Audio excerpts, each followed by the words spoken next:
Welcome, everyone, to the Sickos Committee podcast. This is our podcast for the evening of, I would say, May 1st, April 30th, 2023. I'm excited. Tomorrow's May Day. I'm going to go raise my red flag out front and go riot for a bit. Pleased to inform you that the Sickos Committee is, in fact, unionizing effective tomorrow. Exactly. What does that mean? I don't know. I don't know. I don't know. Hold on. I mean, y'all unionizing already? Against the CEO here in the Commish? Yeah, we saw my management or not? Hold up. My management or not? That really depends. We saw the special announcement. We're an autonomous collective. Yeah, that's exactly what I was going to say. There we go. We're unionizing, but Commish is a part of the union. It's a weird structure we got going on. Yeah. Mm-hmm. As always, I'm Jordan. I am the VP this week, I feel like, of keeping up with the XFL and weird draft stats. With me tonight, as always, we've got Commish, our long-term hosts who keep showing up. We returning champions. We have Beth and Pitt Girl, and we also have Canadian correspondent Joey. Joey, how are you? I'm doing pretty good. I tried to watch the Formula One race today, and I'm not going to lie. The reason you only saw one anti-Nick DeVries tweet was because I fell asleep at one point, and I woke up to Ted Kravitz screaming, "What a shambles this is!" So I had to rewind to see what was going on. Yeah, I definitely did not wake up in time for that because there was an F1 race today? There was. But Azerbaijan. I missed That's it. why it's so early. I didn't even know it was this week, but whatever. Yep, it was this week. Yep, it's fine. I went back and watched the highlights. It was fine. There was nothing too chaotic. It was after there was Nick DeVries crashed. There was a safety car, and then after that, it was a parade. Because it's a Baku street circuit. It's very narrow. It's got some truly the 90-degree turns like you would take in a normal car. It's not that interesting. What if Monaco, but without all the trappings of Monaco? Monaco, but with one place where everyone's tires explode sometimes. Yeah. I would just say this, Baku, I played the F1 2023 video game. I hate Baku more than I hate Monaco.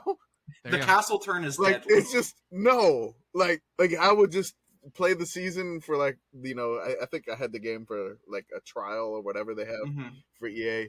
And I was just I'm gonna finish 20th here. I'm taking the 20th place. Same with Monaco. I'll take 20th. Maybe I can get 19th on Monaco or something. But no, those courses I'm done. Road courses, I can't do it. I have awful luck with the F1 games. My best tracks in the last games were Vietnam and then Russia. And they got very quickly taken out. Beth, how are you? Are you feeling light and carefree? I'm me again. Yay! Honk honk. Beth did an amazing job on her senior recital. Her honks were so good. And by senior, I mean she's going to be getting her AARP card pretty soon. So truly a senior recital. They started sending me ads 3 months ago, and they won't stop. They won't stop. They're everywhere. Public service announcement that you do not have to be over 50 to join AARP. You can get those sweet discounts at any age. Boy, that's tempting. Hey, girl, how are you? I'm good. Yeah, what did I do this weekend? Nothing of interest. Mish, how are you? I'm good. Just had a really non-eventful weekend for once. Nice. I was able to just sit and chill and watch the majority of the NFL draft. We had some inclement weather on Friday and some crazy rain. Luckily, I think we avoided the hail, which I still...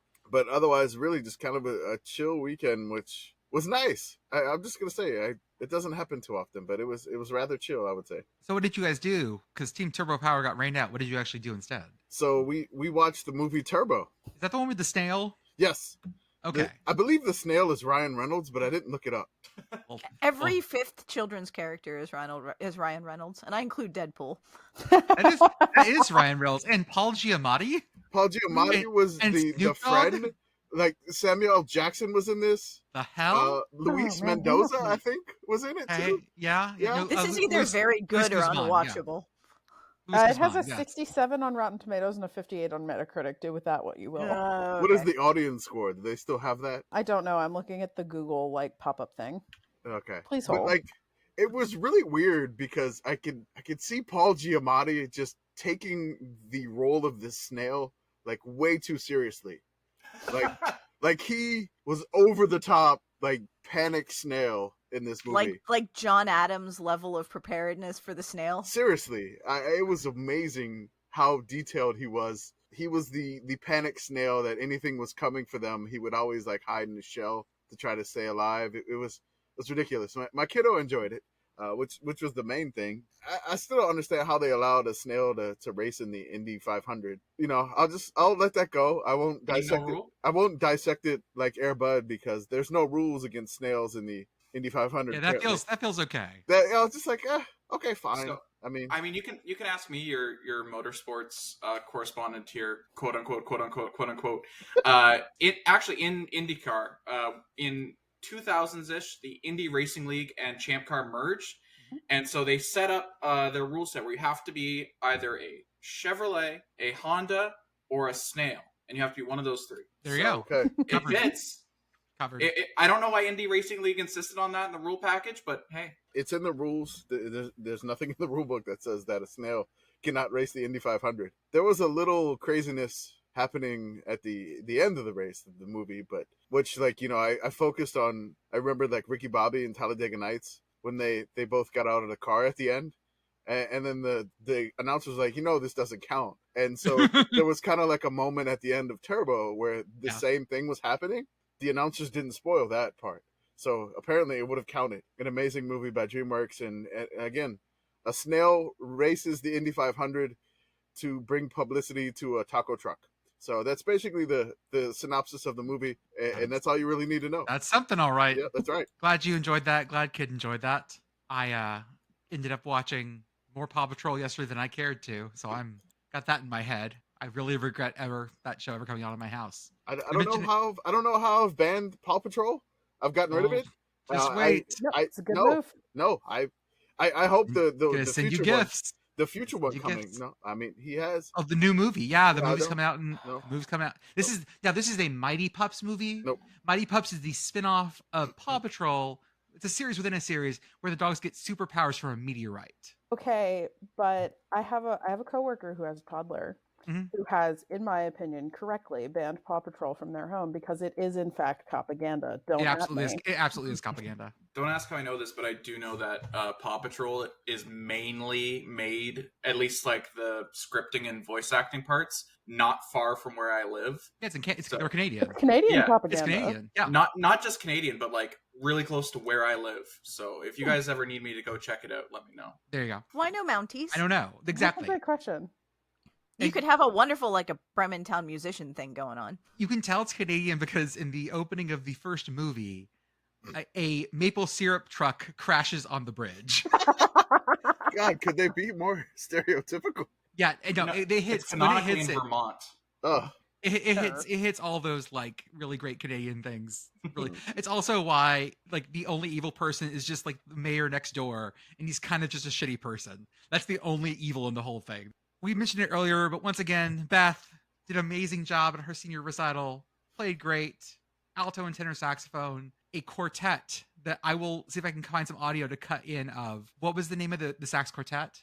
Jesus is Coming. It's by Jacob TV. By Jacob TV, right? And it's for 4 saxophones, but also for recording. And we're sitting there. I'm like, I've never heard the piece before. I was like, oh, there's percussion off stage. How cool, whatever.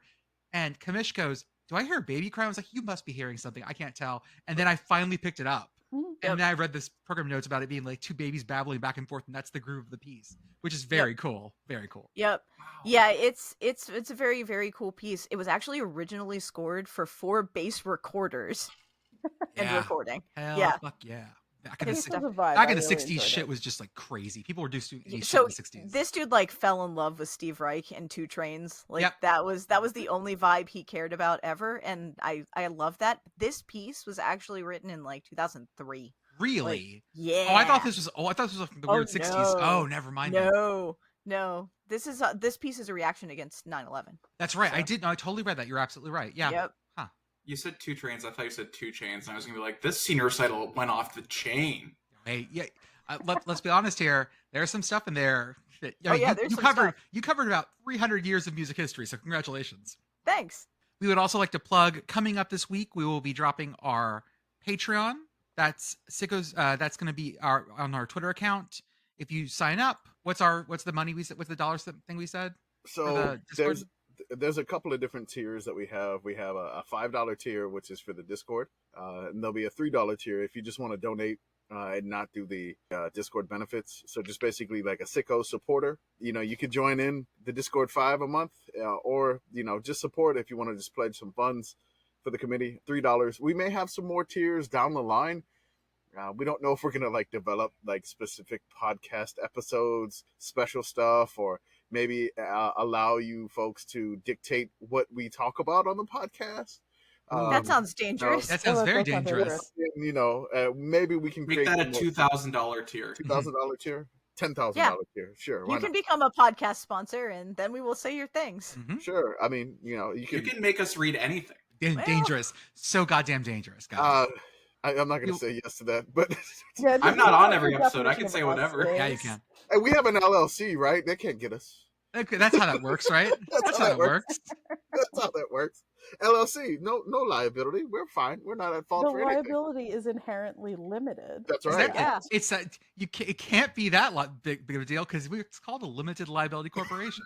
It's limited at 0, at least. Somewhere Ralph Nader is screaming right now. We'll also be launching our store this week. We'll have some basic gear up, shirts, some stickers, and whatever else we come up with. There was a lot of stuff. It'll basically be stuff that is, some of it will have our Sickos logo. We have some new branding, some new images that we're going to start displaying this week as well. And like I said, that stuff will go towards just getting us to places in the spring, in the fall, so that we can do more things, be on site more places, not just rely on, Jordan lives in Dallas and that means he's adjacent to like 3 schools, or Beth goes to West Virginia games because that's what she does. Or Pitt Girl goes to Pitt games and just yells at people. Yes. Or Commish decides to go to Las Cruces because he's an insane man. Yeah, I mean, that's why I'm the commissioner. I drive 9 hours over nothingness just to go to a game. Which I mean, I'm willing to take flights now. So if y'all, let's go. I'm going anywhere. Do it.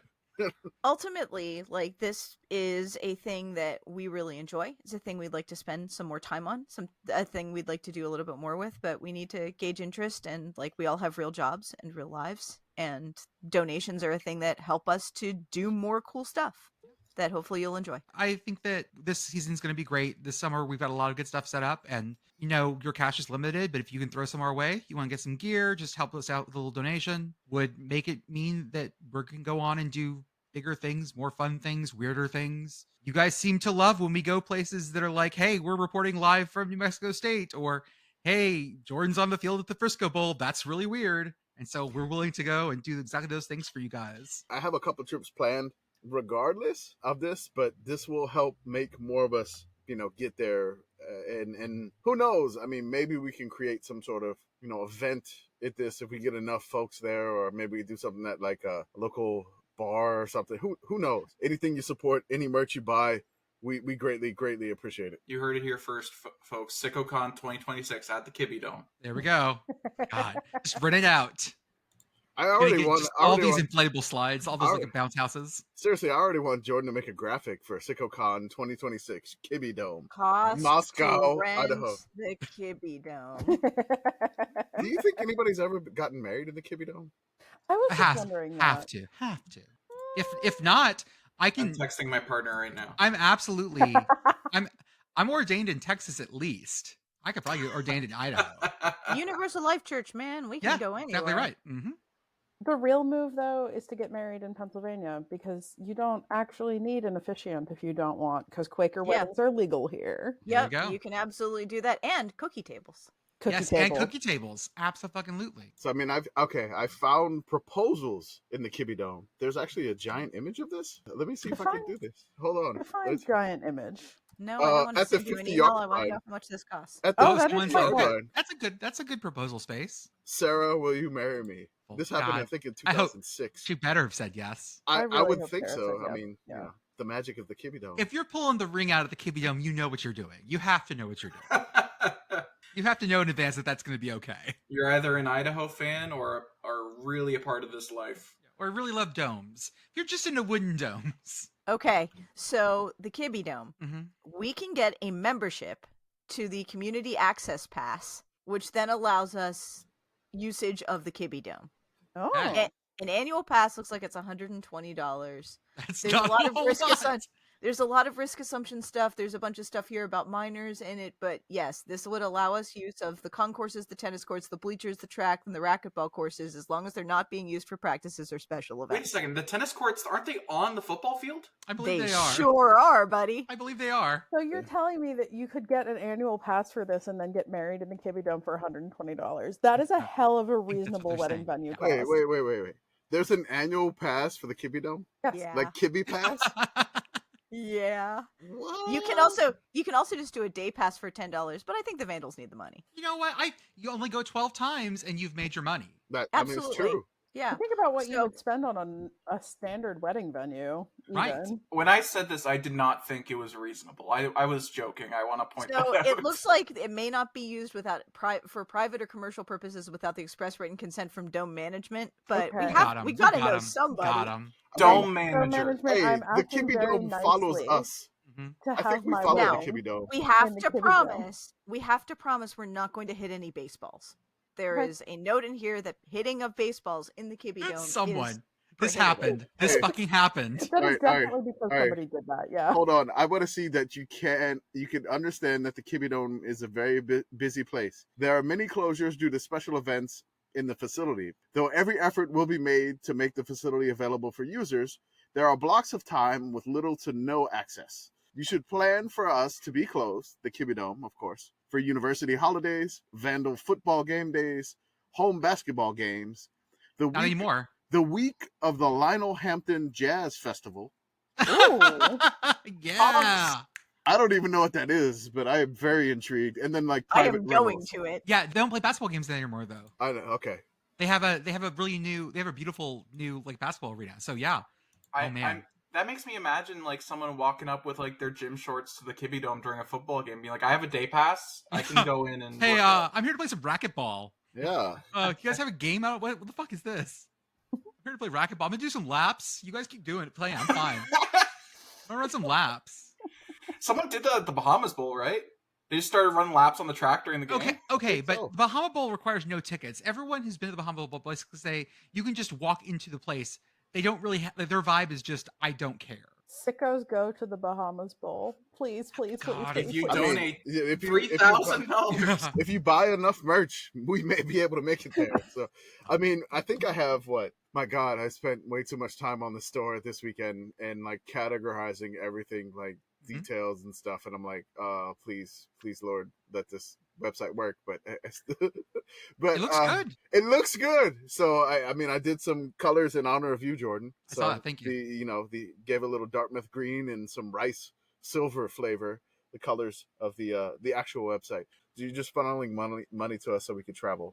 That's all it is. We're just here for a good time. Not a long time, just a good time. Just a good time. That's right. Like, hey, I'm in Moscow for a good time, but unfortunately, it's booked due to the jazz festival. I'm going to transfer into our NFL draft news. Enter the little music here. Ba-ba-ba-bum, ba-da-dum-bum-bum. It was funny that by day 3, they were just talking over draft picks. I don't think I've ever watched deep into day 3, but at a certain point, the picks are coming so fast and they don't really have a whole lot to say that they just kind of talk over the names. And I feel bad for those people because they're getting drafted in the fucking NFL. And Who was the NBA player? It was like, it was Doncic who got drafted during a Taco Bell ad? something like that. Yeah. I mean, they had what Motley Crue play. Yeah, they kept like cutting back to like Motley Crue highlights. Come I on, was like- I don't need this. Like, Motley Crue also soundtracked the first Hockey Night in Canada of the NHL playoffs. And it was so weird to hear Ron McClain go, "The most notorious band in rock and roll," and then Motley Crue. And I was like, didn't expect that from you, Ron McClain. What kind of fans, super fans, go to cheer on your team at the draft? I don't think I can get to that level, like NFL wise. I don't know. I think the move with going to the draft is showing up so that you can boo Roger Goodell. Yeah, that's So- the greatest tradition in all of NFL is Yeah. booing the commit. Yeah, And wearing just the most bizarre team cultural appropriation matchup you can find. Wait, That- hold on. I'm the commish here. Did I just like sign myself? Oh, Okay, that feels good. All right, let's go. Keep going. Come on. but like the idea. I mean, I'm glad they're moving the draft around. Kansas City was a great place to put it. Fans were great, But to see like Dallas Cowboys super fans just chilling in Kansas City, or like Rams super, like, guys, come on. There's a group of Seahawks super fans. It's so bizarre to see this, because this is only a big event because they've made it into one. I don't know. The draft is the NFL's spring game. Oh, yeah, okay. But it's the spring game if Alabama played their spring game in Los Angeles. Yeah, I mean, yeah, but it's not a 1-to-1 thing, but like that's what it is. It's the spring game. It is an excuse to go drink outside and boo the commissioner and pretend that this is relevant. How many years away from travel spring games are we in college football? You know, if the proposal of like, what if we made these actually slightly more meaningful scrimmages ever goes anywhere, which it won't, but if it did, Yeah, like what are the odds that A&M is going to play one in Dubai in the next 3 years? If we don't have a bowl game in Dubai in the next 3 years, I would put money on that first. That we'll see a bowl game in like Dubai or something. Yeah. Oh yeah. No. Actually, no. Where's A&M's campus? It's in Doha, Qatar. Yeah. So I would say Doha first. Actually. I mean, yeah, just wait till the first Mideast Bowl. They have those World Cup stadiums that they're not doing much with now. You know, they don't need 10 stadiums in that country. Dude, I want Jimbo on the sideline just sweating profusely. He's so fucking hot. He's gonna look like Anger from Inside Out. That's Brian Kelly. I love this beautiful nation of Qatar. I love this beautiful nation and these beautiful people. Qatar. Out here in Cater. Cater, there it is. Thank you. I was gonna say add the U, but no, that's you closer. need to get more West Virginia with it. Yeah, sorry. It does sound like that's a legit town in Texas. Cater, Texas. Cater, Texas. Oh yeah, just wait for next one. Cater, Texas, right on the Sabine River. First couple of things I want to talk about the NFL draft. First off, man, whoever decided to put up the 0.1% chance that Will Levis would still be around for the 26th round, go fuck yourself. Whoever did that, that's so fucking mean. The only reason Will Levis had any push was because of their own, like, people's own bullshit. And it's not necessary to sit him there and keep cutting back to him and then be like, there was only a 0.01% that he'd still be here for round 26. Go fuck it. No. That's so mean. I feel like they do this every year. Like, there's one random draft pick that they want to drop in the draft, so the first round they could just do the drama. I feel like this was like almost intentional.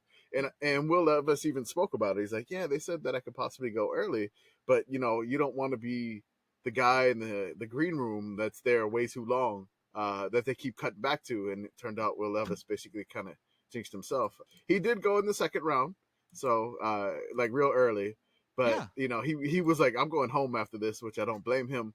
There's also this weird thing. I don't know if we want to cut this or not, but they kept cutting to like the women next to him and focusing on like his girlfriend. And then there's this weird internet culture that's like, look at these hot ladies. And I'm like, it's weird. I don't even want to. I mean, we can probably cut it, but I will cut all that. I would actually love to flame that if you guys don't mind. Oh, okay. Oh, yeah, that's fine. Go off. I mean, that is like, unfortunately, that is not a new thing. Like, let's take a trip back in time to the time that Notre Dame got launched into deep space by Alabama, and Brent Musburger spent the last quarter of the game talking about how hot Catherine Webb is. Oh, I forgot about that. Oh, fuck, I forgot about that. Yeah. Mm-hmm. Yeah, no, this is not new, and it's been gross, and I'm gonna need literally everybody to fucking not.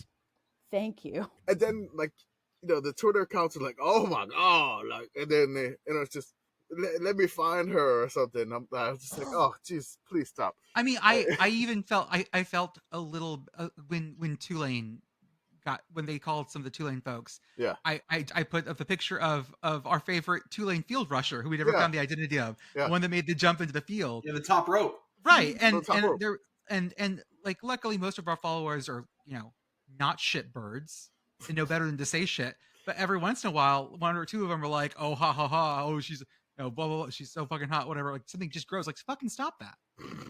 Just fucking don't. Just fucking don't.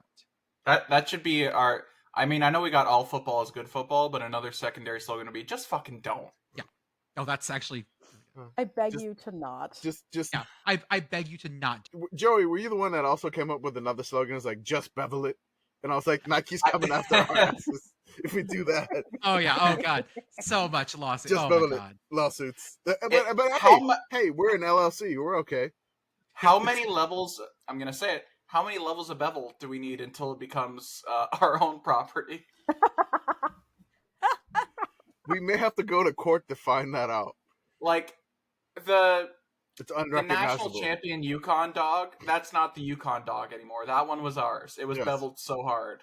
So if you bevel a logo into oblivion where it's almost unrecognizable, it becomes ours. Ooh, I like this. It's transformative. I That's like fair this. use. I don't know what fair use is. Fair but use. like, that's Fair fair use. Fair use. We'll become those YouTubers that be like, all content is fair use. Come those I don't know YouTube. what it means. We're gonna come to those Because YouTube I things said so. Where we just play entire games in the background. We just talk over them slightly. Family Guy clips underneath. Yeah. I'd like to talk about Keishan Boutte.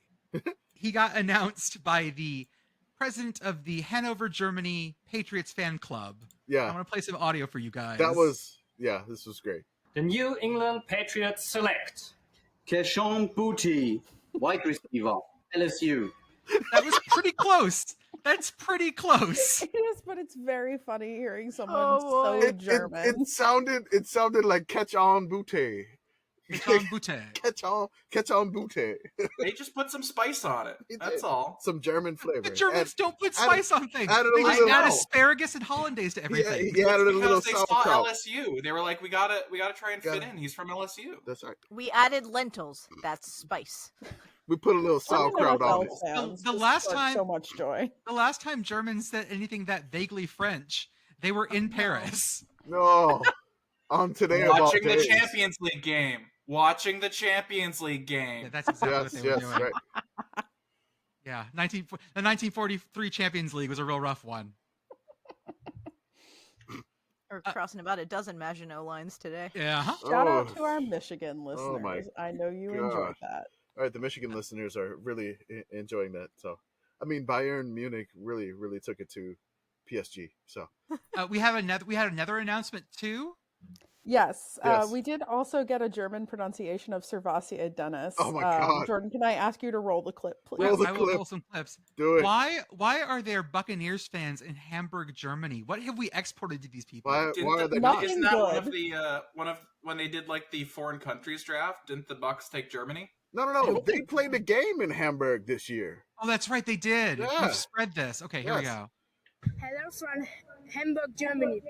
With the 153rd pick in the 2023 NFL Draft, the Tampa Bay Buccaneers select Servatia Dennis, linebacker, Pittsburgh. He did his best. He did his absolute best. I mean, better than He did what her I would best. have done. No, he did his best. My favorite thing about Servatia Dennis getting picked, though, was there's a different clip that I could not find after the fact, unfortunately, of a bar full of Bucks fans being like, "Who the fuck is that?"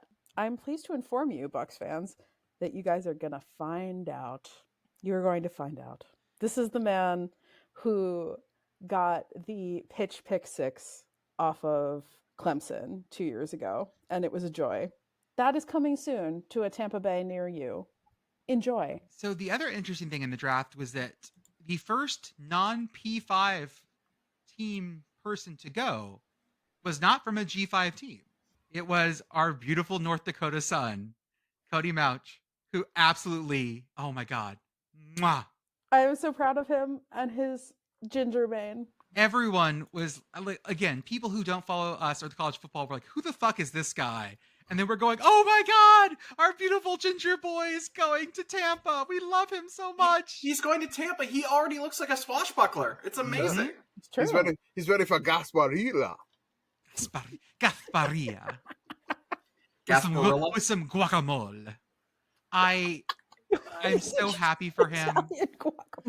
Guacamole. Hey! Guacamole. You want some taco burritos? He's from everywhere. He's gonna have so much fun in Tampa. God bless him. He's He on a also jet ski said- already. Yeah. Oh yeah. He's gonna. Oh my God. Just live your best life down there. Get that bag. Enjoy it. Absolutely. Adopt at least a dozen exotic cats that shouldn't be pets. Mm-hmm. Oh, I've got a pet Jagarundi. You don't have a Jagarundi? That's weird. Yeah, I keep him in the same room with my Asian leopard cats, but my 6 servals are mostly just in the kitchen. Can't keep them off the countertops. Nope. Got my ocelot. Yeah, become really weird, Cody. Go down there, just get really weird. Hey, the Patriots. Bill Belichick just went fucking nuts. He got a punter and a kicker in the same draft. That was a heat check. It was so good. He got a punter and a kicker. He drafted the kicker first. Or no, did he draft the punter first? I don't know. The kicker, I believe. Okay. So he drafted both, and that's the first time that's happened in the NFL draft since 2000. The last time somebody did it were the Raiders, of course. Oakland at the time, they drafted Sebastian Janikowski in the first round. Yeah, they did. Yep. And then they drafted in the 5th round Texas A&M legend Shane Leckler, the punter. Doesn't have quite the same ring to it as someone I can remember. That's right, Shane Leckler. We're out here playing feetsball. That's right. You know, I wouldn't be surprised. Like the Pats special teams last year was so bad, and Belichick was so visibly shaken by how bad it was. I wouldn't be surprised if one of those like Amir Speed or Isaiah Boldens or Demario Douglases he took late, he's like, I'm drafting you as a gunner because he was so mad about the special teams last year. Did he draft a long snapper? Not this year. Okay, he's done that before though. Okay. I do want to say also, speaking of really bizarre moves, after the draft, the GMs of the Titans, Ray Carthen, says it just dawned on him 30 minutes ago that all 6 of his picks were on offense. Just the way the picks came off the board when Tennessee went on the clock. Whoops. He's just like us. No, because because even me who is living id only works off of what I'm feeling at a given moment, does not plan ahead. I would fucking know. I would have written on a big fucking Sharpie, hey, make sure you draft at least someone on defense. Oh no, I'm infinitely capable of being like, oops, all right, guards. The Angels did this once. They drafted all pitchers, and the MLB drafts 15 rounds, and they just drafted all pitchers. Maybe that's why Shohei and Mike Trout can never win anymore. They just got pitchers. They don't have any fielders. All they have. That's it. I can't believe you would say that fucking out loud. And 2, this draft, they have war rooms for this, for Christ's sake. Like, they got the big wall. They don't have someone to come up, hey, sir, by the way, here's your grocery list. All you wrote down was beer and bacon. Or like, I likened it to going to Trader Joe's without a fucking list, and I come out with just like 4 boxes of JoJo's and bacon, and that's it. Okay, to be fair, that is what Trader Joe's is for. If you were doing all of your grocery shopping at Trader Joe's, you were grocery shopping wrong. All right, what did we get here? We got beer, bacon, cheese, some frozen dinners, and a left tackle. Yep. Yeah. Sounds right. I do want Also, to be fair, like, by the time you're done with the NFL draft, those guys are like, Kornacki on day 82 of the election. Like, they haven't slept. They don't know what their family even looks like anymore. I assume they're just in a constant fugue state, and you ask them a question, and who knows what's going to come out of their mouths. The Titans did get, the running back from Tulane, Tajay Spears. They do. That was so that's a good pick. Which, I mean, not all the Titan fans are thrilled with that, but I wanted him on the Saints, but Did they watch those Cotton Bowl highlights? I mean, I did. Once again, it brought me so much joy. They keep that run that he made in the American Championship where he caused the UCF defender to just fall, and his own teammate to fall, and he had to then hurdle his own teammate. That run kind of plays in my head on loop. And then also, just slicing the crap out of USC's defense was enjoyable. I hope he's good on the next level. I hope so. It'd be fun to watch. Get that bank. Hey, Commish, should they draft Boogie Knight? Unfortunately, no. Boogie is undrafted. I was looking at like the list of like the best available receivers, and I never saw him on the list. Like, no, come on. This is guys. Give Boogie a chance. Boogie has like good measurables, but again, I don't think many ULM players go in the NFL draft lately anymore. I could hope somebody signs him as an unrestricted free agent. I've been scouring Twitter to see if any ULM players have gotten picked up as an undrafted free agent, but I haven't seen any yet. I'm praying somebody signs somebody from ULM. I'm just gonna say we took a crack at ODU last time, but ODU had 3 players go in the draft this year. Yeah, Saints drafted an ODU tackle. So Boogie Knight, you are an Ottawa Red Black. Yes, hey. I mean, he could come join Caleb Evans on the Ottawa Red Saturday. Black. On Saturday, we have the CFL draft. Okay. I remember I was in Montreal for my bachelor party, and we were sort of like recovering during the day before we were going to go out again. And we watched the CFL draft, which is the most fucking bachelor party thing you can imagine. Sitting around a room, drinking giant like bottles of Labatt extra ice, and watching the CFL draft. It was great. Oh my god! Watched the Kentucky Derby the same day too. It was wonderful. So we had on your passport. You're eligible for it. So the only P5 schools to not produce an NFL draft pick were Arizona, Colorado, Duke, Indiana, Kansas, Vandy, and Washington. Most of those programs are on the way up, so I feel like that's not a bad thing. Like, this is rising tides. Like, these are all programs on the way up. It's a little weird that Washington didn't produce anybody. That's the one that jumps out at me too. But I don't know that I could, like, besides people who are still sticking around, I don't know that I can name anyone. I think with Washington, and also to a lesser degree with Indiana, it's like sort of the like super senior problem where people like Indiana was great in 2020. Some of those players are probably still eligible. Michael Penix is a great example who is still eligible and playing for Washington. Yeah, he is. I also want to shout out to our beloved, we're gonna call them the Bird Dogs. The Bird Dogs. Our beloved Philadelphia Eagles. When I say beloved, I mean fuck the Eagles. But That's they managed to pull so many Georgia players. At some point, I thought they were going to take Stetson Bennett just because 5 get one free. I feel like he just came with the package. The Rams beat them to it. So they have to have Stetson Bennett as like emotional support quarterback for the rest of the year. Emotional support, Stetson Bennett. He has a little plushy Kia. You can't pet him while he's on duty, but he's around. Just don't worry. Like don't pet him. Don't engage them. He's here to help. The Philadelphia Eagles Twitter account changed their bio to the Phila Georgia Bull Eagles or the Georgia-Delphia Eagle Dogs. So Georgia-Delphia sounds like a city in Georgia. Is that a real place? Because I know there's think we have Arkadelphia. I know that. Georgia-Delphia. It says, did you mean Geekadelphia or Gorilla-Delphia? No. Whoa. What is Gorilla-Delphia? Why don't I know what that place is? It's actually a show associated with the Philadelphia Phillies from the 2022 World Series. Okay. Gorilla-Delphia. There's also a Gorilla-Delphia Urban Dictionary thing that you don't want to read. Yeah, that sounds right. I was just about to warn against investigating this too deeply. There's somebody. It's a band. Gorilla-Delphia. Okay, then. We can go from there. And moving on. I'm falling down the rabbit hole of cities that have the suffix Delphia. Mm-hmm. Yeah. Also, the Arkadelphia is my new favorite. Yeah, I've stayed in Arkadelphia before. It's not Adelphia. The fun part was the Lions kept drafting Iowa players. So the Detroit Lions. Dan Campbell, welcome to the committee. I also like it was TCU and the Chargers. Urban Dictionary thing. I'm sorry. Yeah, I told you, Pitt Girl. Wait, I gotta read it now. No, don't. Is it Urban Dictionary? Oh yeah, it is. It's right there. I can't the first thing, and you really should the not XFL. I cannot begin to tell you how much you should not read that. I do want to say, however, that Brett Bielema has coached up several top round, not just the first round, but second and third round too, DB picks. I think both their safeties and a cornerback went really early.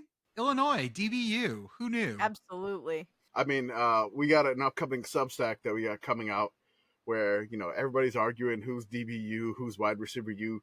Well, we did some research on some limited data that we found, and we tried to determine who is long snapper U. The Substack will be coming out Monday, which will probably be a day after the podcast does get released. So you could always search in our link tree and our Twitter profile. Anyone have any good takes in the first round of the draft? Anyone? The fact that the Colts took Anthony Richardson also, beautiful. That's absolutely insane behavior from them. Did we want to talk about the Jim Irsay tweet? Yes, I did actually. Can you find it? Give me a sec. Yeah. So Jim Irsay I'm was concerned. Jim Irsay basically, after the first round was over, he tweeted, he was like, "Hey, do you think we should take Will Levis in the second round? Kind of have a Montana and Young situation." So I think Joey got it. Colts fans, would you take Will Levis at number 2 if you're on the board for Colts in 4 hours from now? Football emoji. ... and go Montana - Young for franchise? Question mark. I love it. And I forget if this was Double Doink or if this was Victoria. One of them retweeted the other, so I don't know which one it was. I forget which one it was, but one of them said, "You own the franchise." Yeah, I think it was Victoria. Why are you asking? It's like, I think Victoria was just like, he owns the franchise. He owns the franchise. They didn't do it, unfortunately. Cowards. They didn't get a chance. I think Titans beat him to it. Right. Going on to the XFL, no one beats Arlington 3 times in a season. No one. Their logo still has a D in it. Why are they not Dallas? No one beats Arlington 3 times in a season, and Houston found that out. We have a 4-6 regular season team going to the championship game. This is some CFL East garbage right here. This is exactly my kind of stuff right here as a Hamilton Tiger Cats Houston fan. absolutely shit the bed against Arlington. And afterwards, the best part was Bob Stoops going up to Wade Phillips going, "I don't know how we did it. I don't know how we did it." And then hugging him. It was great. Everyone was so confused, and it was so good. Shout out to Luis Perez, who is Arlington's, who they figured after a couple games figured out that it was their quarterback. He was a Texas A&M Commerce quarterback when they were D2, I think, before they moved up to FCS, and he absolutely killed it. Did a great job. What is Texas A&M Commerce's mascot? They're the Lions. Oh, okay, simple. All right. Yeah, they're the ones that have the giant ass lion in the middle of their field. Let me find it. This better be a big lion. Better be a giant lion, just like we said. This better be a big proposal. Oh, it's a really fucking large lion. I'll drop it in the Discord. Oh, that is a Big very fucking lion, large guys. lion. That is actually. That's You have pretty not Oh my understood God. the size of the lion. All right. Yeah. That's a big lion. That's a big lion. That's from Told you. That's like from the 25 to the 25 on the entire And from sideline to sideline. from sideline to side. Holy crap! Yeah. That's just dead grass. Okay. Since Joey's here, let's go CFL. The BC Lions need to have a logo like that in the CFL. The thing about that is they share a field with the MLS team. Doesn't So matter. that would be very funny It doesn't matter. Yeah, to see okay. the Vancouver Be a big Whitecaps fucking playing on an soccer orange lion. lion. That's right. Yeah. No, Soccer change the lion. name. Change the name from the Vancouver Whitecaps to the Vancouver White Lions. Done. Vancouver Soccer Lions. There we go. Soccer Lions. Soccer lions. Yeah. Mm-hmm. Done. So yeah, we have a 4-6 regular season team going to the championship game against DC. DC beat Seattle today. DC has only lost 1 game this season, and that was to the awful Vegas team. Because no, was it Vegas or Orlando? It was Vegas, I think. And it was Orlando. No, right, I think it was Orlando. And just absolute, It was Orlando. it was Orlando, and an absolute just wonderful season. Beer snake. Beer snake. Beer Mhm. snake. Beer snake. It was huge today, and they Will were all they drinking at the after. Alamo Dome? I hope so. There's 2 tiers at the Alamo Dome they can get up to. They can get up to the second fucking tier. We got to talk, guys, about Ben DiNucci. Woo! Ben DiNucci. Danucci. He didn't win today, but they gave a stat today that I did not realize. Through the regular season, Ben DiNucci was 2nd in TD passes and 1st in interceptions. Oh, that's beautiful. 20 TDs to 13 ints in the regular season. God damn. We stand on Detmer King. Yeah. It's so good. He attempted 374 passes, almost 100 more than AJ McCarron. Threw for 2,600 yards over 10 games. Wow. Do we give a spring so Detmer? Because good. we should. It's Yeah. so good. Like AJ McCarron, QB for the Battlehawks, came in 2nd and still had 500 fewer yards. Wow. Now he also threw only 24. So he threw 24 TDs, but only 6 picks. So not nearly as interesting. Just so we're clear here. True. So I want to say, since the XFL title game championship is going to be DC versus Arlington, I have put in a request since the game is going to be in the Alamo Dome, the Commish has put in a media credentials request Yeah, to he go has. to this game. And I want to see if the XFL will allow the Sickos Committee to be media for the XFL championship game. Just my thought here is the XFL is trying to be serious, and they may not embrace the Sickos lifestyle, but they should. You know. So if any of you out there have a contact with Dwayne The Rock Johnson, That's let right. us know. You know, Coach Ed Ogeron, I'm sure a big listener. You're coach of The Rock at Miami. So, you know, you can get in contact with him. Coach O, please give me some media credentials. My mama said that the commissioner got to go to the XFL championship game. Ben DiNucci threw for 7.1 yards an attempt. God. King. Absolute king. He just is loose. Fucking tossed it. The game today did not go well for DC. Or go well for Seattle. DC basically ran him over eventually, but that's fine. Who cares about that? They got strangled by the beer snake. And also the beer anaconda. And also got lemons pelted at them because Seattle had an interception early on. Seattle goes to the ends. Whoever intercepted goes to the end zone and starts putting his arms out, and just lemons come raining down again. Do you think the DC fans will come to San Antonio to the Alamo Dome? And I hope so. Will the beer snake travel? Will they bring lemons? The problem is they only have a week, or no, they have 2 weeks in between. 2 weeks. Yeah, the 13th. Okay, that's right. There's a chance then. And you gotta have. If you're a DC fan thinking about traveling, San Antonio is a great city to party in. Yes. In this time of year. Oh yeah. Not a bunch of people around. Nope. So you'll have the Riverwalk to yourself. Yeah. You can get drunk at the Riverwalk. You can walk straight over to the Alamo Dome. It's adjacent. It's right there. Close. Only have to walk under like 2 highways. No. Beer snake the entire way down the Riverwalk. Yeah. Oh my God. Yes. Riverwalk beer snake. Do it. They have boats and stuff. Yes. No railing, but boats. To call those things boats it's real generous. They're little flat bottom things with like a golf cart engine on them. Tiny little barge. They remind me of like when you go to like the Pirates of the Caribbean ride at Disney World. I was gonna say it's a small world. Yeah, it's a small world. Same thing. It's those style of boats, but they go down the San Antonio Riverwalk. It's that's basically what it is. One of these days, do it, DC fans. Come on down.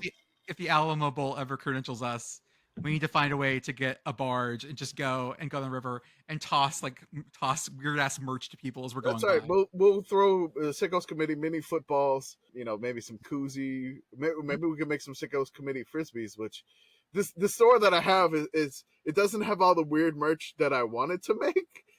So it's kind of just like standard. I'll just have to make that in my house instead. Well, I mean, I can make the merch and like link it to the store, but then I'm responsible for shipping. I'm just gonna have which you maniacs would have like a garage full of like mini footballs or something, or like a garage full of like koozies. I'm not going to the post office and shipping all this stuff myself. I'm gonna let somebody else do that. Okay, Joey. Sickos Committee branded stamped sporks. Yep. Mm-hmm. Sicko sporks. Joey, what are we playing? Okay, so a little behind the scenes here.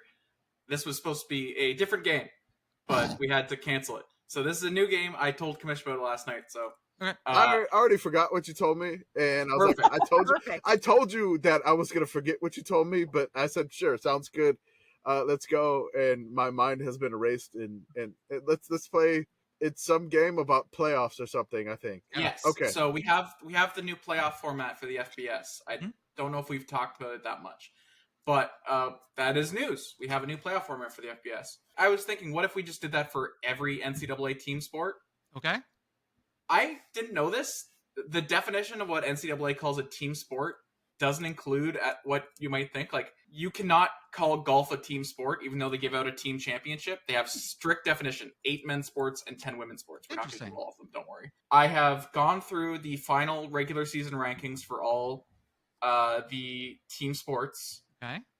Division 1 or national division. There's a couple that only have one division. Right. And seeded them into an FBS playoff. And I want you guys to tell me what sport these are. Okay. Oh. Okay.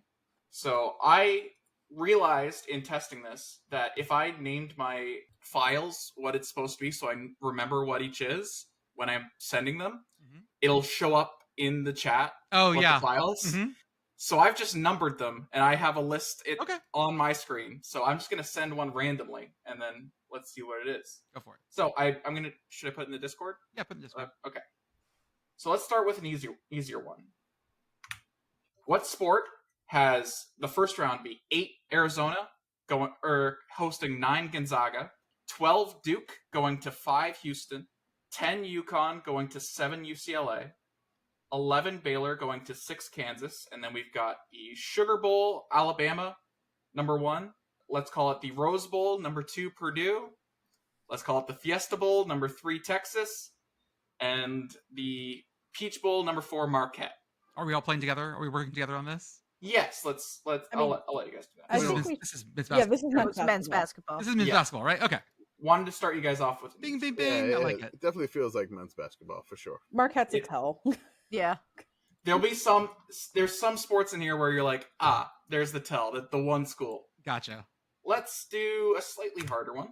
Okay. We've got 8 Stony Brook hosting 9 Rutgers, 5 Boston College hosting 12 James Madison, 7 Syracuse hosting 10 Denver, 6 Northwestern hosting 11 Princeton, and then I'm going to try and guess the bowls.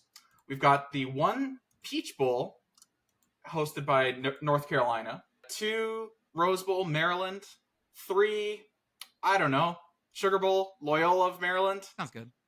and 4 Fiesta Bowl, Florida. What sport is this? This feels lacrosse-like, but I think this is men's soccer. okay. Yeah, Ooh, that actually that could sounds... be men's soccer. Okay. I like men's soccer in that. Yeah, Yeah. Florida and lacrosse is not right. And, no. and like Johns Hopkins would be up there for lacrosse. Yeah, Yeah, exactly. like Notre Dame And Army and would stuff. be too.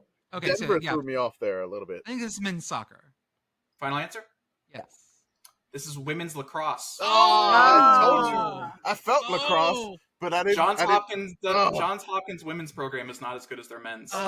You're Florida right, Johns has, Hopkins. Florida has women's lacrosse, but that Florida was the one that I was just like, I couldn't do So, that.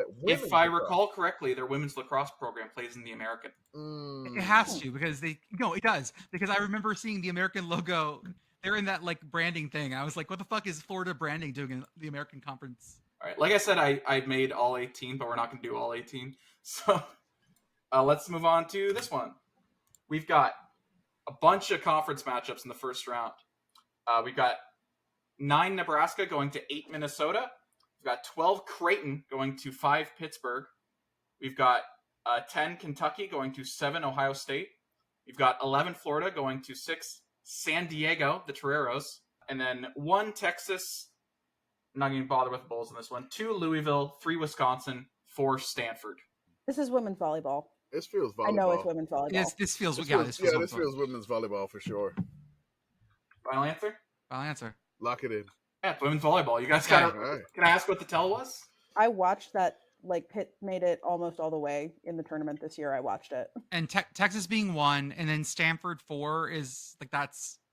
There are very few things that those two schools overlap in. I just remember like Nebraska just sold out their entire stadium, like football that's stadium right, for you did, volleyball, and I was like, Mhm. Yep. Nebraska's got it. I can't think of anything else Nebraska would be up in besides volleyball. So yeah, that was pretty much my tell there personally. I'm also looking at these and like imagining what the football playoffs for these would be, and I enjoy San Diego, Florida as a playoff match. Oh, I enjoy Pittsburgh, yeah. and I don't know if Creighton ever had a football team. Did they? No idea.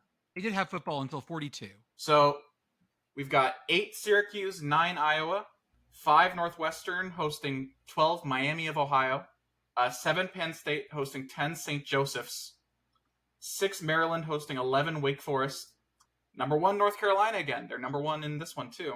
Number 2 Michigan, number 3 Princeton, and number 4 Albany. What is Michigan and Albany both good at? Yeah, this is like, and it's got to be an NCAA recognized sport. Yes, I didn't include like rugby or anything like that. Does wrestling count as a team sport? It's not wrestling, No. though. No, it's not I wrestling. can tell you that wrestling is not a team sport. It's No, wrestling. but wrestling you need like Oklahoma State, Iowa State. Yeah. You would need more More. like Midwestern Big 12 schools likely. Man, St. Joe's is really throwing me off here. Yeah. That's Yeah. Like the Albany part, I'm like whatever, but St. Joe's is really messing me up here. What might help you in this, especially in the lower seeds, is you have to remember that 6 conference champions get an auto bid. Mm. Mm. So they would be from Okay. the A10, I believe, the Atlantic 10. Right. The Ivy. Assuming this is a It's conference. Oh, the problem is that- it might not be conference. This might be the conferences Yeah. we think of. Yeah, that could be something different, but the A10 sponsors a lot of sports. Like, Man, this is like women's. is it women's hockey? No, it's not No, women's hockey. that can't be. North Carolina would not No. be number one. No. No, yeah, North No, Carolina no way. definitely doesn't have women's No. hockey. It's not women's soccer. No. Is it not? No, I don't think so. I think this is. This is feeling like a women's sport, but I can't tell you why. I mean, like, I'm willing to guess women's soccer, but I feel like we would have even more ACC overrepresentation in women's Right. soccer, and there are no SEC Mhm. schools at all. So, Oh, you're right. There are no SEC schools at all, and no Big 12 schools at all. So this is Right. this has got to be like a very concentrated, We already did women's lacrosse, right? and also no. And also no. Women's field hockey. field Ooh, hockey's a good guess. yeah, field hockey's a good guess. Final answer? Okay. I'll go field hockey. Yeah, It's field hockey. there we go. Yeah. Yeah, And Right. that explains the overrepresentation of Northeastern schools too. That's Yeah. exactly The it. cradle of field hockey is actually basically exactly where I live. Yep. And I was like, Okay. it was like, women. Yeah, that felt good. Because also think about it, like there's no Pac-12 schools, which for almost every women's sport, the Pac-12 is pretty dominant. Yeah. With none of it there, that's also weird. Yeah. Also, dropping that American Florida branding in the chat. Love Oh it. god. Yeah. Wow. Oh, And I I hate remember that. finding that, and everyone's like, all the Florida fans were like, I fucking hate this. Florida join the ACC for whatever sport that is, actually. AAC. No, Okay. I know. I'm saying that they should join the ACC. What Oh. is, what is Fordham doing in this? And Right. Princeton. So, Okay, number hold 8, Long Beach State. Number 9, Princeton. Number 5, Cal. Number 12, College of the Redlands. Number 7, Stanford. Number 10, UC Santa Barbara. Number 6, UCLA. Number 11, Cal Lutheran. Number 1, USC.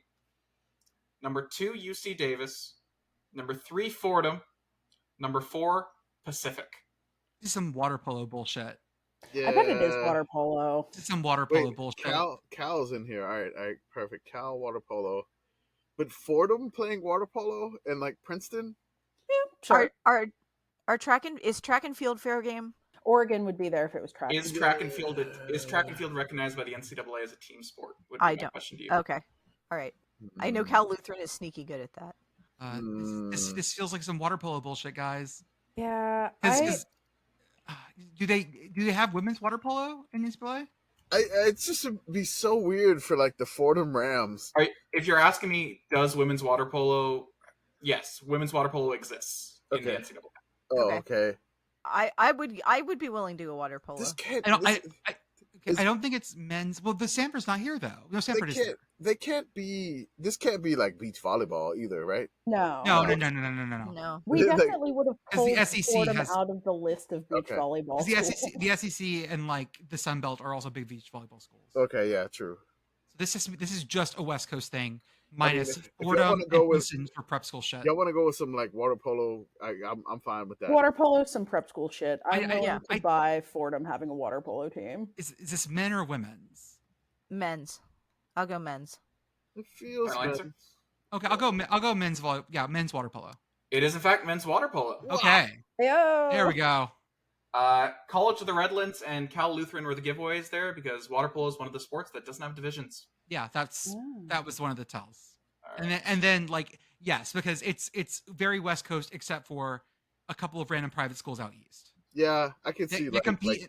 They compete in like one of those random like the conference is so bizarre. It's one I of those wanna coast to know, coast like, single sport conferences. find me the water polo arena for Fordham. I just want to see the Fordham pool. Let's I find bet it. it's not nice. One at moment, all. please. Or maybe it looks like an old cathedral. and I that's know what they- I know I'm Michigan imagining has the a palestra, but with a pool in it. Yes, that's what I mean. Michigan has a surprisingly good water polo arena. If I recall I'm sure correctly. Princeton's got something like that too. Like the Princeton pool is just like We're just Googling Fordham water polo. It's not bad. Like It's not bad? this is their practice pool, maybe. I can't tell if that's a practice pool or not. I think this is their practice pool because everyone looks like they're drowning as a team. yeah. I mean, that's I what don't water practice. polo looks like. I don't think I could do a water polo game ever. Oh fuck no. No, Oh, That's a I would practice pool. immediately drown. Yeah. Okay. Now, kayak polo I'm into. I've seen people play that in person. That looks a lot of fun. Okay, we've got 8 Grand Canyon hosting 9 Florida Atlantic, 5 TCU hosting 12 Stetson, 7 LSU hosting 10 Stanford, Okay.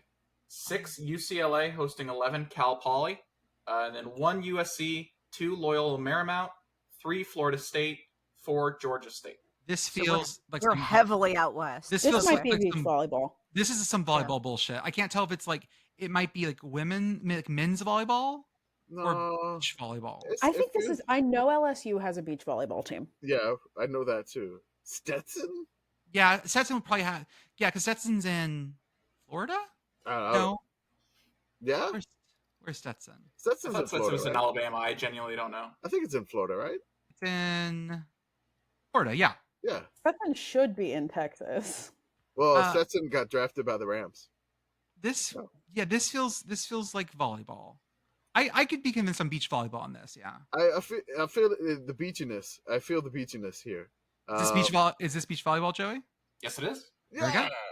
You guys are much better at this than I expected. I'll say that. Yeah. It's almost like we spend a bunch of time staring into the abyss that is college sports. Yep. Yeah, for real. All sports is good sports. Mm-hmm.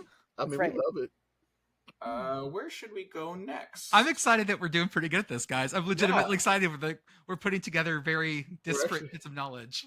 I mean, I'm living off the high of the field hockey, so that was so fucking good. That was beautiful. You pulled that one right away. And I've just had a conversation actually with my wife talking about like of all the sports that she did out in California, that like field hockey was not one of them, and that would make sense. Apparently, field hockey doesn't exist out west. Field hockey is extremely northeastern, and like I said earlier, I'm gonna like expand on this very briefly if you guys don't mind. Go for it. For whatever reason, it is very like South Central PA to the point that the women's. So I went to the same high school as someone who was on the 2012 Olympic team.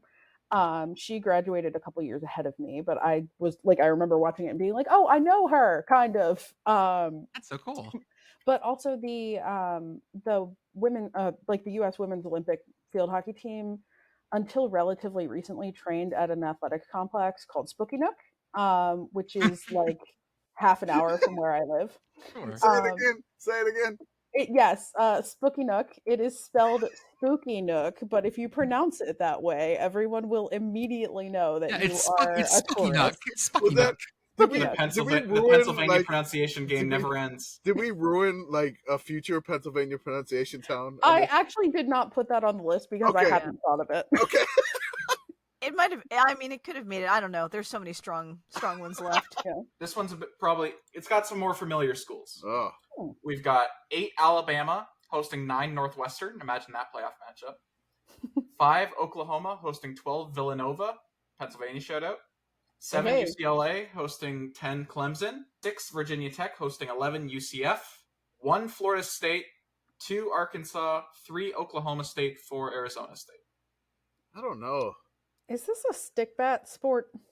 I feel like it could be women, like softball, but like Villanova though. Yeah, that's throwing me off. Villanova is a good golf school.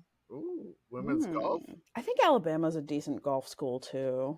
I mean, also shout out to the U11 women's golf team for winning the Sun Belt Conference Championship. Although, wait, didn't Joey specifically say that golf does not count as a team sport? Golf does not count as a team sport, right? He said that.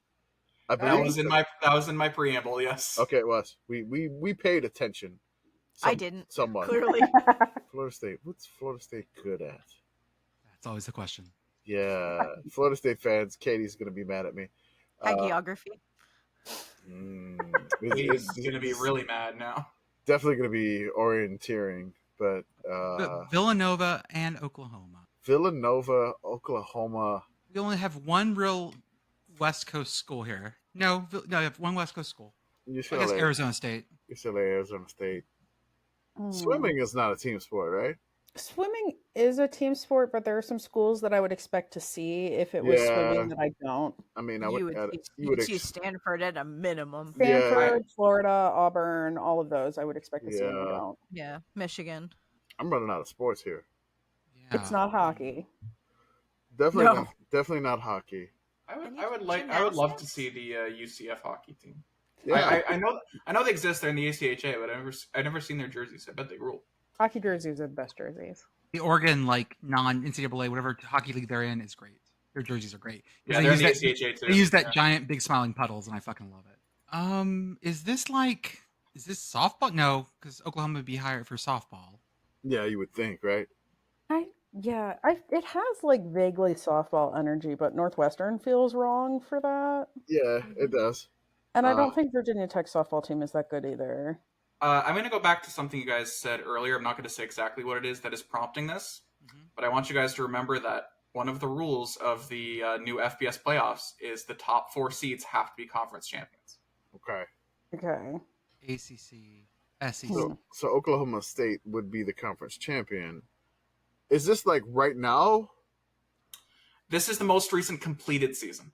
Okay, so definitely not softball because Oklahoma is number 1. Yeah. And UCLA would have been up there over Arizona State. So this is a Not fall softball. sport. This isn't wrestling? Fall or winter sport. No, wrestling's not there. Wrestling's not a team sport. I believe he said that earlier. Okay. Tennis? Oh. Bad guess. Ooh. I'll take tennis. Yeah. Final answer? Tennis. I'll take. But what gender? I'm gonna say women's tennis. Women's? Yeah, sure. Women's tennis, Joey. So it's softball. Oh. Okay. Oklahoma State and Arizona State, in fact, won their conference championships. Okay. They beat Oklahoma? I believe that was a major upset, and Oklahoma was still seeded 1 as an at-large. But because of the new FBS format, they'd be 5. Okay. Huh. Okay. Did it win it last year? Okay. Today I learned that Villanova is good at softball. Mm-hmm. They got the auto bid. Today I learned that Villanova is good enough at softball. That's All right, let's do one more here let's do one. I'm trying. We got some big information coming up later here. Okay. Where the fuck did it go?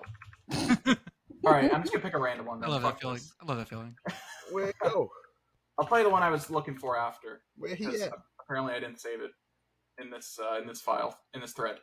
Okay, so we've got 8 Miami of Florida hosting 9 Oklahoma State, 5 Oregon State hosting 12 UC Santa Barbara, Spicy. 7 Texas A&M hosting 10 Texas. Woo! Not rivals. 6 Virginia Tech hosting 11 UConn, and then the byes 1 Tennessee, 2 Stanford, 3 East Carolina, 4 North Carolina. Indeed. This is not women's basketball. This feels like swimming. This feels a lot like swimming. Yeah. I see a Stanford. I see an East Carolina. But is swimming a team sport? I would expect to see more SEC schools than we currently have with swimming. Also, swimming's a team sport, right? Or no? I don't know. Joey, was swimming one of the ones that we said it was a team? Are you asking me if swimming is a team sport? Yes. Yeah. It is not. Okay. Okay. Never mind. Not swimming. Okay. So last year, Tennessee was the number 1 overall seed in baseball, men's baseball. Stanford, I think, was number 2. Oregon State has good baseball. Miami has good baseball. This is baseball. Oklahoma I think you're right. Okay. This is baseball. Yes, this is baseball. Yeah. Give us the one. Give us the good one. Yeah, let's do the other one. All right, let's do another one. Time doesn't matter on this podcast. We can edit out half this shit. I don't. It's really like being in it. We'll be all We right. are actually a casino. Okay, we have 9 Cal going to 8 Washington. Oh God, so many Ivies. 12 Virginia going to 5 Stanford. 10 Penn going to 7 Brown. 11 Syracuse going to 6 Princeton. And the byes are 1 Texas, 2 Yale, 3 Michigan, 4 BU. I know what this is. I know this has to be rowing. This is women's rowing. This is women's rowing. Women's rowing. Yeah, because men's is an NCAA sport. This is women's rowing. 100%. It's women's rowing. Final answer. Locked in. Oh, he's done. He's spoken for us. So y'all are great at anticlimaxes. Yes. Look, everything about that bracket screams rowing. There's nothing else that only the Ivy League does. I mean, like Boston University is like right on that river in Boston. Yes. And they in their brochures, which I took 2 classes at Boston University for like my master's, and then I transferred because it was ridiculously time consuming. I wonder if those are all money schools too. Like look at the money in those schools. I mean, I lived next to Boathouse Row on Kelly Drive in Philadelphia. Like, yeah. Do you think when somebody beats Texas in rowing, they drop the horns down on them? I fucking would. They should. Or I fucking would. A bunch of Yaleys just going like, "Fuck yeah!" Horns down. So this is the interesting thing. Rowing is classified by the NCAA as a team sport. Swimming is not. Wrestling is not. What they classify as team sports and not team sports gets kind of weird. In cases like tennis is not a team sport, golf is not a team sport. Gymnastics is, right? No, gymnastics is an individual sport. Oh, okay. That is weird. Okay. I tried to throw you guys off. The two I didn't use were both hockeys. Yeah, those would have been super obvious because of non D1 teams on there. Well, yeah. For example, the women's one had Minnesota Duluth and St. Cloud State, and the men's one had. Well, the men's one actually had all D1 schools, but had Quinnipiac, so you would have known. Oh yeah, easy. Yeah. Okay, cool. Thank you, Joey. This was really fun. Yeah, that was fun. I was waiting to see WVU and know that it was rifle. Yeah, that would have. Yeah. Rifle, an individual sport. Huh. Well, it's come to For that something time. that they have so many team championships. That's so weird. It's come to that time in the episode. We're going to the best season of all time for teams who are below 500 all time. But Sotweft 500 at, and this is part 14 of 39. That's right. And guys, we get to talk about national champs this week. Yes. Woo! A national championship team. And it's something that I believe all of us were alive for. Joey, were you Nope. alive? Nope. God Okay. Damn it. I have to check the show notes. What year are we talking about? 98. I was live. I was live. Okay. I was born in '99. God. All right. I thought he was alive, but it ain't my fault. Whatever. So we're going with the 1998 UMass Minutemen, the FCS champions. Back then it was 1AA, which I kind of like 1AA because it makes it seem like a battery. But If you ask me what is better, 1A and 1AA, I would say 1AA. Yeah, I mean, you would think, right? It's like, hey, do you need AA or AAA batteries? For the longest time, I thought everything in baseball worked backwards because the NCAA ruined me. Yep. Yeah, I was like, you got AAA baseball, AA baseball, and single A. When I heard people were getting a single A team in Altoona before the curve, I was so excited. You mean the Altoona pizzas? Did you see the rebranding? It's really cute. I did the hat. Oh, that's what started me shitting on that today. 1 sec, let me find you the. I wasn't on Twitter very much today. I feel like I picked a bad day to not really be on Twitter. No, you were good. They're temporarily branding as the Altoona pizzas. Let me put the picture in the for you. With hotel pizza, I'm sure. Oh, Yeah. it's exactly what it is, and that's why I posted a big thing on Twitter about you. I specifically mentioned no. you. I said that you were someone who defends that pizza, and that was everyone saying like you should stop being friends with her. That's undefensible. Again, I will if that is in front of me, I will eat it. I will try it. I will do when it. is that Beth in the game? Discord is the logo. Do we know Love it. when the Altoona pizza game is? I love the green pepper eyebrows. Yes, that's what it's great. Make this for me. It's absolutely great. I didn't know it used to have. Texting this to everyone. I didn't know it used to have Velveeta. It used to be Velveeta on top. Oh. They switched it to American slices. Wow. They're doing it On sale now. Hats on slated sale games now. August 8th to August 13th. Marking my calendar. You guys all have to come up. The Altoona pizzas. You have to. August what? 8th to the 13th. Oh yeah, I would want to come up just because it's Yeah. probably like I will make 100. pizza. We will go. This will be great. So, Commish, tell us about 98 UMass or the Nice. other teams we want to mention too. 1998 UMass. I wanted to mention, and I was almost going to go with this as the best team of all time for teams who are below 500 of all time, the 1963 UMass team. I want to shout them out. They were 8-0-1. So essentially they were their only undefeated team. I'm not going to count the 1899 team for UMass when they didn't have a coach and they were 2-0. But I'm not counting that one. 1963 team. You mean 1889, by the way? 1889, even further back. They played Williston Academy twice. Home and They away. were 2-0. Yes. They beat Williston. They ain't played nobody but Williston. And that same year, Yale was 15-1. Yes. So Football was so stupid for so long, and it still was great. is. It was amazing. So I wanted to shout them out. I was almost going to go with them as the best team, I but fought you on this one. But you fought me because you're like, hey, they won a national championship, and I'm like, all right, You have to. national championship will trump an undefeated season. I'll say that. So we'll go from there. I think so. I think so. So I want to give a shout out to the Curse of You for providing a ton of information on 1998 UMass. They provided so much information about the team. They wrote up a bunch for us, and it's just gracious for them to do that. There's also a link of articles that I plugged in there. If you want to click on that, it's just basically after they won the national championship. There's a lot of crazy articles that and some good quotes after the game. That's great. So there was some good stuff to go check out. So 1998, which Joey was not alive for in this situation. What was it like? It was great. I think it was my junior year of high school. So definitely eighth grade. My old ass self here, junior in high school. 1998 was a magical year for me personally. Master P was taking over No Limit music scene with Toronto Raptors legend. Make them say, Percy Miller, the Toronto Raptors legend. He had Mystical with that It Ain't My Fault. So 98 had some great music, and we'll probably try to weave a little bit of that lovely music into the 1998 season here. Yeah. This is directly from the Curse of You. The 1998 season for UMass football was magical, coming off a 2-9 record in 1997. Holy shit. That's right. They were 2-9 the year before, and they turned that shit all the way the fuck around to fucking win the FGS championship. Yes. Next year. Yeah. Holy shit. First year head coach Mark Whipple. Yes.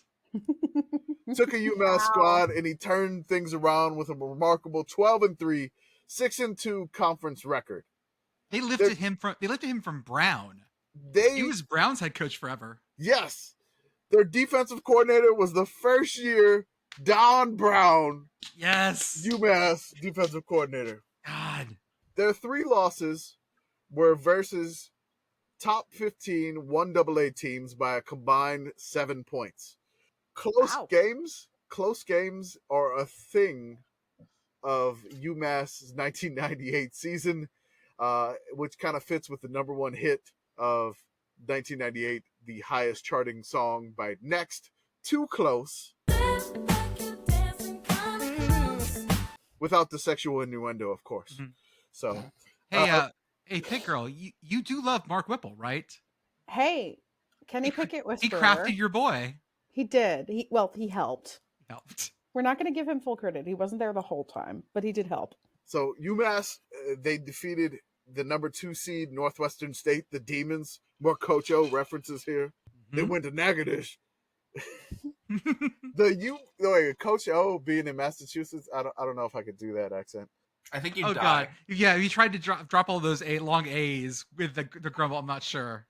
I feel like this thing's annihilated. I'm gonna park my car and have it. Yeah. Oh good. God. Oh, I pack my car. Watch a Red Sox game. Red Sox. Oh God, I'm going somewhere really wrong with this. Never mind. My mama said you got to get all that clam chowder up and down. No, God. All right. The Curse of You came up with some fun facts of the season. When Coach Whipple got the head coaching job at UMass, he stated in his introductory press conference they were going to win the national championship in Chattanooga. He called his shot? He called his shot. What swag? Yes. Like, hey, I just took over a 2-9 team and we're fucking winning the national championship this year because I'm here with Don Brown. And the national championship that year, the game was in Chattanooga instead of Frisco. He brought his spread offense to UMass and he called it Whiplash. Ooh, love it. That's good branding. I hunted through like the UMass papers to try to see if they had like a bad graphic of Whiplash. And I really wish I could. Shirt. I seriously, I want like a 90s, like 1990s, like branded shirt logo with like Whiplash on it. That wasn't, no, that was Barbed Wire with Pamela Anderson. But I could see her in a horrible 90s movie called Whiplash. Yes, done. That 1998 season, the UMass team played in 9 different states, and they played in Louisiana twice. What, So were they in a conference? Yes, they were. So they were in a conference at the time. They were in something called the Atlantic 10 Conference. So Okay. Hey, Yeah. yay, 10. the A10. All right. Yay, It was all over the place. Yeah. Yes. Mm-hmm.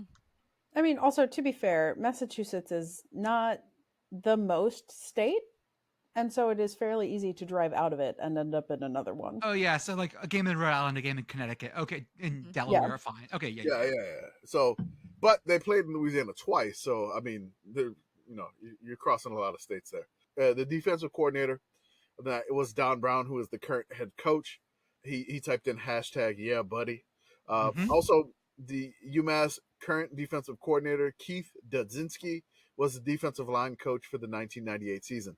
So Coach Whip, for short, Coach Whip, he had inherited a team that needed a quarterback and wide receivers. Coach Whip found a JUCO quarterback, Todd Bankhead, from Palomar College, which is near San Diego. So he found a quarterback from clear across the country. Jesus. And talked him into coming to Amherst. It's like, hey, you're in San Diego. You wanna come to dreary Western Massachusetts to play some football? And he said yes. Todd Bankhead threw for almost 4,000 yards with 34 TDs and rushed for 7 touchdowns during that 1998 season. Back in 1998, 1AA had this rule that if you were able to get a FBS player to transfer down to 1AA, they did not have to sit out a year. So Coach Whip took advantage of this. He got a wide receiver from SMU. He also grabbed a high school speedster named Adrian Zullo. His only offer to play in college football was from UMass, and the freshman wound up getting 8 touchdowns that season. Jesus. That reminds me. Do you know who else had one offer coming out of high school, and it was UMass? Stetson Bennett. No, he was recruited by Middle Tennessee. They did a graphic jersey on that. UMass also did one. Okay. Oh God. Yes. Don't forget the Blue Raiders here. Also, that quarterback, by the way, what was his name again? Bankhead? Yes.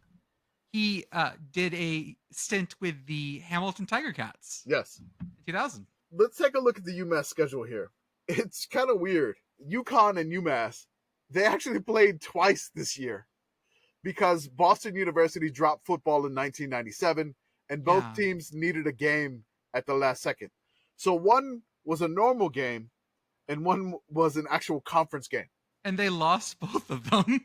Unfortunately, they lost both to UConn. Not win the national title, lose to your rival twice. Oh God, that's a rough Everything about this tracks, though. This is so the rough. most UMass That's so you could rough. ever possibly be. Is UMass Auburn North? Yeah, like could be. Oh God. So let's go over their schedule here, and I've kind of laid out some 1998 songs to go along with the schedule here. Okay. In honor of our CFL boy, I have the Canadian charts up as well. Oh, good. Done. All right. So before the season started, the song of the summer was Brandy and Monica, "The Boy Is Mine." That's a great song. Yeah. It was also here. That's a great song. That's right. So once that season, that song went away, they lost to Delaware, their first game of the season. Number 3 ranked Delaware. They lost 33-30 in Delaware, in Newark, Delaware. Then they went to Richmond. They beat the Spiders 22-17.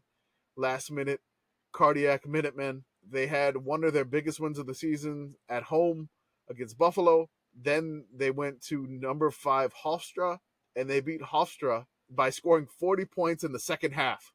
They won 40. They won 40-35. So they were down 12-0 at halftime. And I don't know what the hell happened in halftime in Hofstra Stadium in Hempstead, New York, but the Minutemen put up 40 points in front of a crowd of 5,000. That's right. Maybe the Wagner people were there. So during this time frame of those games, Richmond, Buffalo, and Hofstra, the number 1 hit was "I Don't Want to Miss a Thing" by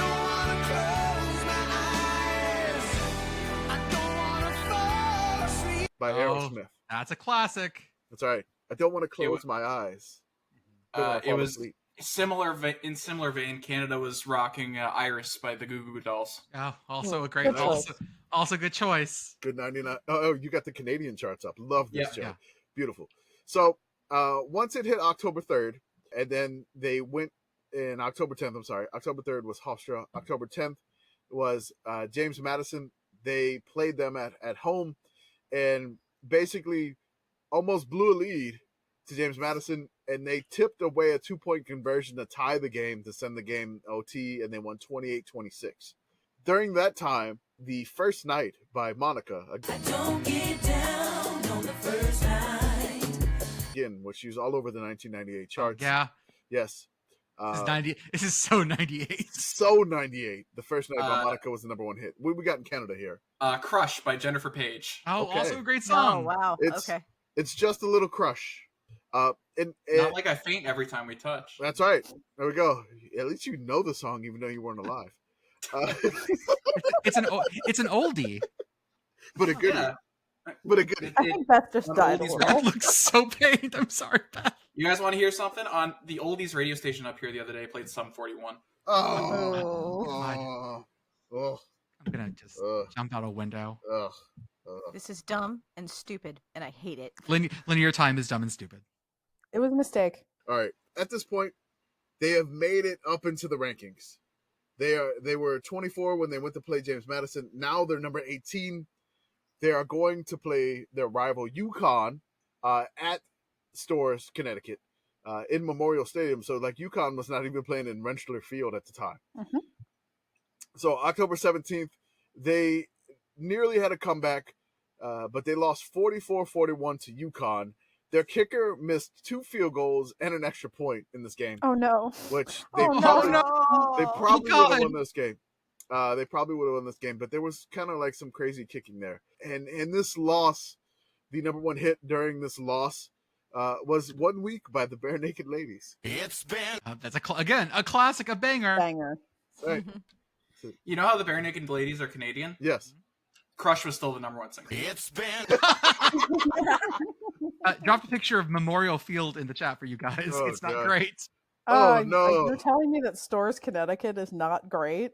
Yeah, scenic stores. Scenic The- Stores. it's okay. The picture they have on Wikipedia is actually worse. Oh, God. Experience stores. It's worse because it's just the stands, and the stands look like they're gonna kill someone.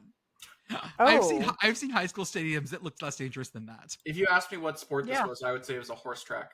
Yeah. Legion Field probably looks less dangerous than that. Oh, dude. Yikes. All right. I see why they play in Rentschler Field on an abandoned airfield. But yes. It's pretty nice. I've been there. Yeah, you went last year. I wanted to go, but, things It would happen. be very hard. I mean, it would be very hard to put a Cabela's next to this. We're going back. They beat number 22 Villanova 36-26, which is kind of like one of their biggest wins of the year. Then they're at New Hampshire. They beat New Hampshire 27-26. Oh, Then- oof. Then at Rhode Island, they survive Rhode Island again. It's 23-13. Then home to Maine. So they're home against Maine, and they probably blew out Maine for their biggest win of the year. So They're saving up all their points for the deadly Maine Black Bears. and they're That's right. floating up. And they float up in the top 10. they won that one 55-34, and they are in the top 10. Hell yeah. Then they got to play UConn again. This time, it counts for real. And it's at McGurk Stadium, McGurk Alumni Stadium in Massachusetts. They lose to UConn 28-27. Oh my god. They Oh fall my god. That's so just awful. short. They fall just short there. So in the time frame, they lost to UConn. The #1 hit, Monica regained the #1 spot with the First Night. From October 24th through November 7th. And then once they hit number 10, November 14th, it was Lauryn Hill with Doo Wop, That Thing. Hey, Banger. Miseducation of Lauryn Hill, Yes. banger album. Yes. Absolute banger album. Oh yeah.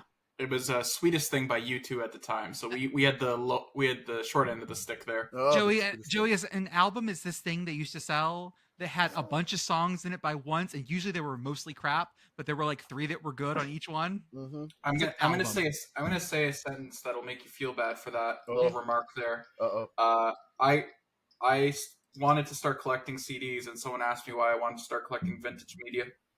Hey. See, I was just about to flame Jordan for this explainer because people buy vinyl now. Yeah, it's true. People buy now. Okay, Joey, do you know how to burn a CD? I do know how to burn a CD because Okay. I was very techie as a child. So when I was like 3 years old, I was burning Simple Plan CDs. There you go. I was used as child labor for my dad making audio Christmas music mix CDs instead of Christmas cards. Yep. Love it. That's for a little while. I used to put them on zip discs for a little while, but 2003 me just sitting there in front of a tower from 1999 burning CDs. Such a great Lauryn Hill's a great album. God, that was the last game of the regular season. So they dropped from number 12. Number 7. They dropped from number 7 to number 12. They wound up being the 11th seed out of 16 teams in the 1AA playoffs. This caused them to go to Lake Charles to face the McNeese State Cowboys in Cowboy Stadium in Lake Charles, Louisiana. I'm sorry, not ULM. Jesus. Oh shit. Oh, no. We're going to probably... Third team entering the building. Yeah, ULM comes in there. No. McNeese State, they are the big favorites here. UMass gets out to a giant lead, 21-0 in the second quarter, and they hold on for dear life against the Cowboys. They hold on for dear life, and they barely win the game, 21-19, to survive at Lake Charles with a big upset. So after that, they survive, and then they get to play another team that upset somebody in the round before. They're playing Lehigh. But number 13, the 13 Lehigh. So they're a higher seed than UMass. So it's funny because Lehigh snuck by Richmond. Yes. In the first round, who UMass had already blown out. Yeah. Well, UMass barely beat Richmond. Barely beat them. Yeah. Right. Yeah. Okay. So there's a theme in this UMass season. I'll get the stats later on this season. Yeah. But yeah, all these are real close ones. There's a lot of close ones, which again, the song next too close. It's very, very close in all these games here. So they beat Lehigh 27-21, and they advance to the semifinals of the 1AA, where they got to go all the way to Northwestern State in Natchitoches, Louisiana. Don Brown's eating some Natchitoches meat pies. Coach Whip is taking them there to Turpin Stadium there to face the Demons. Natchitoches. Yeah, right. I just lost that. Nasty Hookies. Nasty Tookus. That's right. So they get out to they fight back to beat Northwestern State. They beat them 41-31 for a rather comfortable win. Amazingly, the folks that they beat, that they lost to twice, the UConn Huskies, go down to the 1 seed, and they get beat up by 1 seed Georgia Southern. They could have had to play UConn a third time. That would have. UConn for the 1AA title. If UConn would have beat Georgia Southern, but Georgia Southern was unbeaten, unblemished, a 14-0 machine coming into the 1AA title game versus the lowly 11 seed UMass. Like, let's be real clear here about Georgia Southern going into this game. They destroyed everyone. Yep.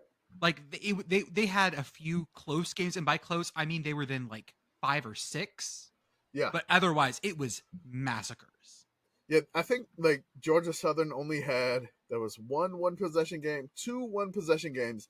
They only had 2 1-possession games all year in their 14-0 game. Everybody they beat by pretty much double digits every single time, or even worse. So Georgia Southern was an absolute machine.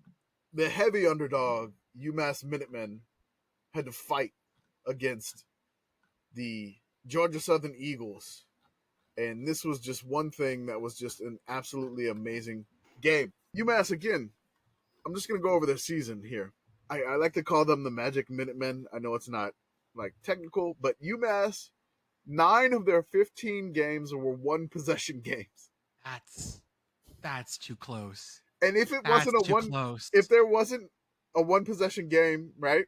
3 of those were at least like 10 points, less than 10 points. God, Only... I've followed a football team like this, and it's not for a pleasant season. No, this does not make for a pleasant season. This is like absolute torture for them. God and bless. I can't imagine what they had to go through here. In the playoffs, until the championship game, it was "Thank You" by Alanis Morissette. So we're going not the good album. Okay. Yeah, No, the number the one other one. the number one song at the time was something with R. Kelly and Celine Dion. Nope. And Ooh. I've kind of like pigeonholed that one from the memory. It was "Thank You" by Alanis Morissette. Yep, that's Thank you, well, India. That's right. Thank you, Providence. And then yeah, not the best album. And then after the championship game, like the next day, it was "Torn" by Natalie Imbruglia. That's a great song. That's a great one. Which apparently that's a cover of something too. So it is. Yeah. So this Georgia Southern team, by the way, their leading rusher was Adrian Peterson, not that one. Yeah. Who played a long ass time for the Chicago Bears and like had a huge career. Like this was a stacked Georgia Southern team. Very stacked. So this Georgia and Southern Adrian team, Peterson, not the Adrian Peterson. Yeah, not that one. And Ohio State University. So this game was played in Chattanooga, which apparently it was rainy the night before. Heavy rain, so the field was rather wet. In the 1998 1AA championship game, 11 seed UMass taking on the powerhouse Georgia Southern. The Paul Johnson led Georgia Southern team. I was about to get to that. Paul Johnson was the head coach. Amazingly, Coach Don Brown's defense created 6 fumbles. That's 6 fumbles. One guy for UMass, Cole Ayai, recovered 3 different fumbles, and he also had an interception. So Georgia Southern had 7 turnovers in this championship game. That's incredible. What the Curse of You says, having a juggernaut turn the ball over that many times, and then UMass dominating the run game with Marcel Shipp, which he ran for just a ton of yards that season. He had over 2,400 yards, 18 rushing TDs, and 4 receiving TDs. Basically, they were able to just put up tons of points in winning the championship game. Marcel Shipp ran for 244 yards in that game with 3 touchdowns. Shit. Wow. The Minutemen actually kind of won this one a little bit comfortably in the championship game. They won 55-43. So that was like a 12-point game. Probably felt like the largest lead in the world for UMass at that time. But Georgia Southern turning the ball over 7 times in that game allowed UMass to take advantage of it and just take the 1AA title and basically become UMass's best team of all time. I was able to find some things here. There's an archive of the UMass paper for 1998 articles. It was crazy because the first article that I see, the first ad that I see, it says, "Test pilot the new Gillette Mach 3 razor." Ooh. And I was like, that can't be that old, right? I was just like I'm currently using like a Mach 5, like razor. And I'm like, I remember the SNL skit where it was just like the Mach 24. They just kept adding blades to it. You're burying the lead. There's also a prize on there. You can either win a BMW Mach An M3 or an original PlayStation with both of the DualShock controllers. Oh, priorities. Only one of you can play Spyro the Dragon at once, though. Yes. I have a buddy who he got like an imported Mercury, and in the back he installed a PlayStation 2, and I think that's the coolest ride I've ever seen. He pimped his own ride. Yes, he did. Amazing.